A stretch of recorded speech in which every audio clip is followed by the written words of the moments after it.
Hello everyone, welcome back to my channel. Ayan guys, good morning, good afternoon, good evening all over the world. Ayan, saan mang sulok tayo ng mundo ngayon.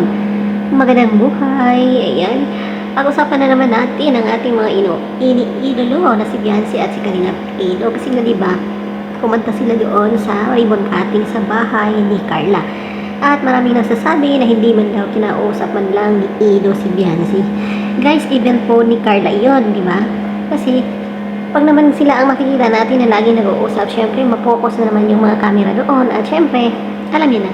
Pero, bagamat hindi sila nag-uusap, ayan, bakas naman po sa mga mata ni Ido at ni Beyonce ang kaligayahang ganap na nagkikita sila. Bagkos, ito ay pasulyap-sulyap pa nga si Ido. Ayan, napatingin na naman si Ido kay Beyonce kahit sa malayo naman sila. At ito ay napapansin ng mga keyboys.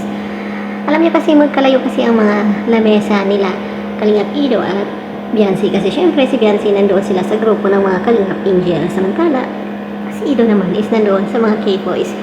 Pero ramdam ng mga K-boys na ganoon, merong pagtitinginan sa isa't isa. Ayan, merong kakaibang impact yung bawat isa. Ayan, sa tingin pa lang, ayan, sa tingin pa lang lusaw na. Ayan, sabi nga nila, ayan, nasa puso na. At syempre, medyo malapit-lapit na po ang part 24. Aabangan natin at alam kong maraming nag-aabang. Again, maraming salamat sa inyong suporta sa aking channel. Huwag po kalimutang mag-subscribe, lalo na po kay Kalinga Prab, Kuya Boss Santos Matubang, at Edna Vlogs, Jackie, lahat ng K-Boys, lahat ng mga Kalingap team, Team Kalingap Reactors, at sa lahat ng tayo makatulong din naman kahit sa ganung paraan ng ating panonood, makatulong din naman tayo sa kanilang pag-charity vloggers. Ayan, maraming salamat po. God bless us all. That's all for now. Bye-bye. Mama. Kasi seryoso si Edo, nakatingin lang nun. Hindi may napansin bukod pa doon. Ano ba? Nung nagsasalita siya, nagsasalita talagang kasalita siya, yung mata na doon sa kay Beyonce. Anong gustong batiin? Oo. Kaso, Inaano nga namin, ako pag nagkamali Beyonce ang mabanggit, delikado.